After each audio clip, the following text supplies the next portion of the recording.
Hello everybody and welcome back to part 15 of Banjo Kazooie, where we're going to possibly many's favorite level within the game that isn't Freezy Weezy Peak. It's freeze easy, not freezy wheezy. That's how I've Word always... to English. That's always how I said it when I grew up.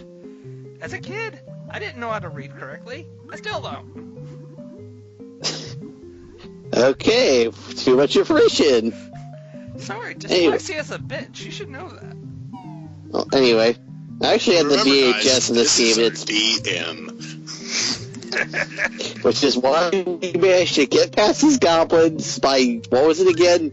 Taking a severed head and making it motion. For those who are unaware, I host a Pathfinder game with everybody part of those odd gamers, and I'm the DM for a game. There was a situation where It's a new DM, in case you could tell. Yes, I'm still learning how to. However, there's being new to something, to running a game correctly, and then there's just getting completely taken over by bad things. This is true. So, yeah, guys, we're going to Mad Monster Mansion. Sounds like fun. It is actually... Sounds maddening. It's a really fun level. So it's my favorite in the whole game. Well, it's generic, haunted house, but it theme. But it's literally the amount of level of detail they put into the level. Like, if you're gonna do a haunted house in the old style way, they did this right.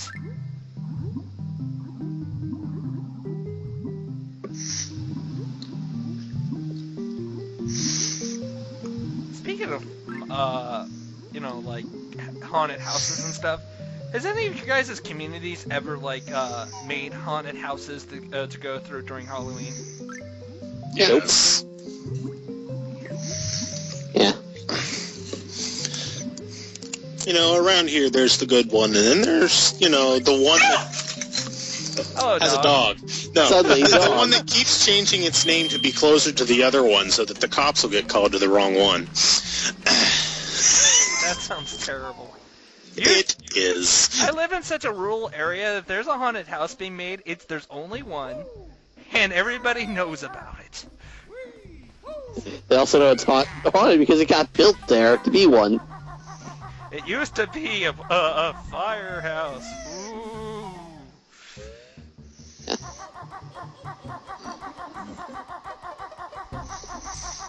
Oh, by the way, screw this room. There's a ledge here. There's a ledge here that you can't really see. See, look there. I turned the camera. It's like, oh, by the way, if you weren't paying attention, you could have fallen off the edge without realizing it. And you would have fallen to your death.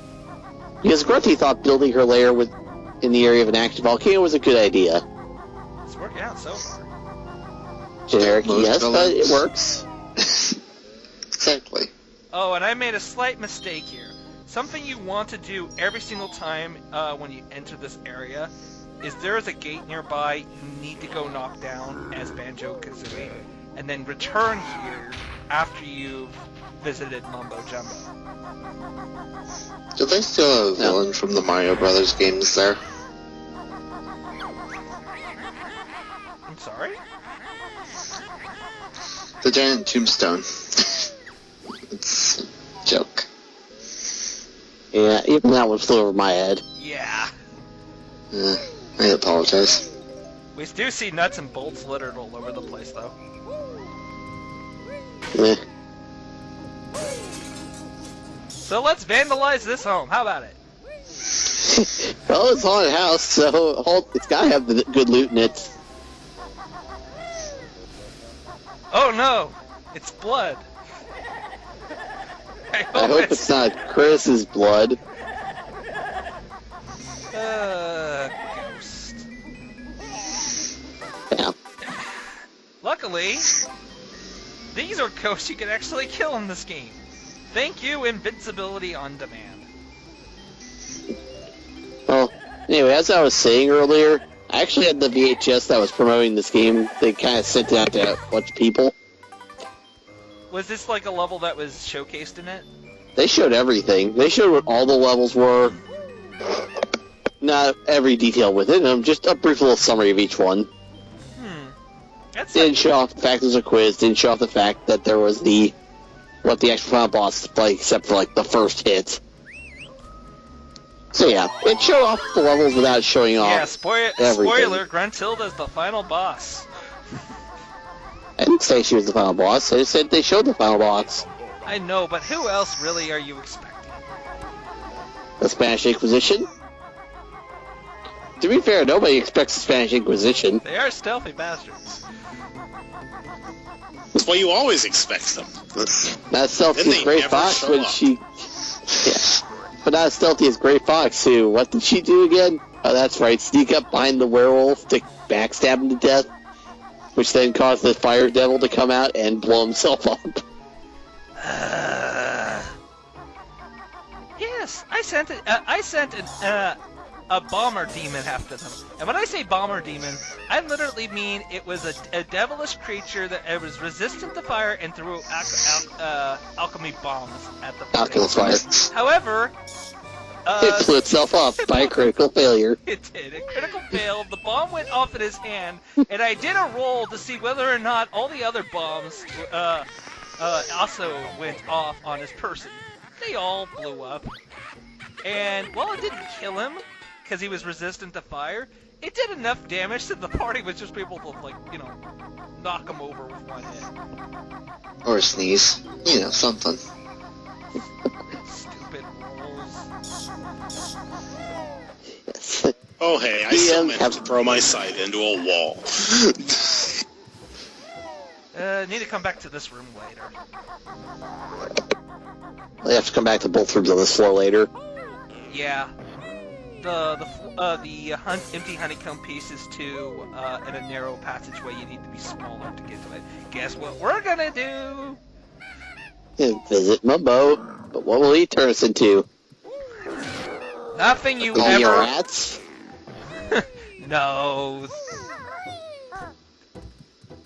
Maybe even a bat. That'd be cool. Oh, interesting little bit of trivia there. See that picture on the wall that had like the pirate's face on it?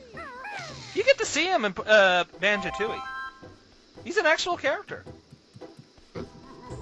Unfortunately, we learned some terrible secrets about him too. Oh, horrible secrets. Things that would ruin you as a pirate if they ever got out. So you get them out as quickly as possible? He basically flat out tells you. Yep. He doesn't even try to hide, he just tells you straight away.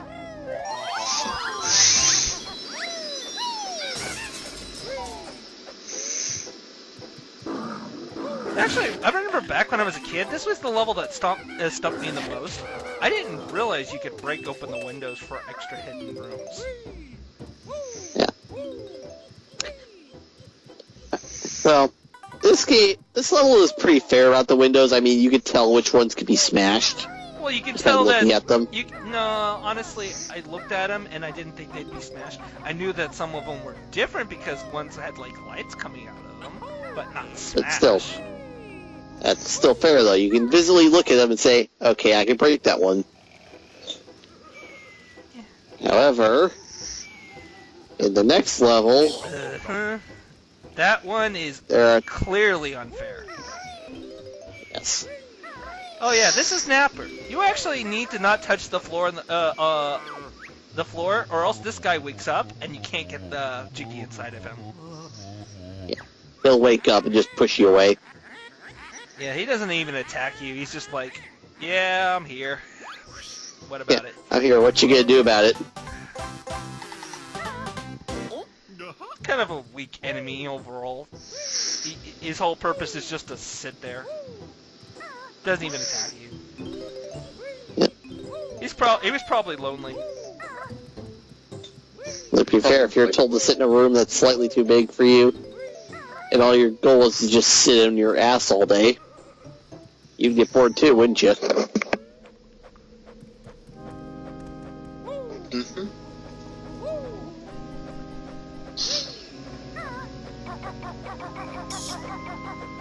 Oh, I guess there is one thing I can talk about, though I can't hear it while recording the commentary, is I love this level's theme of music.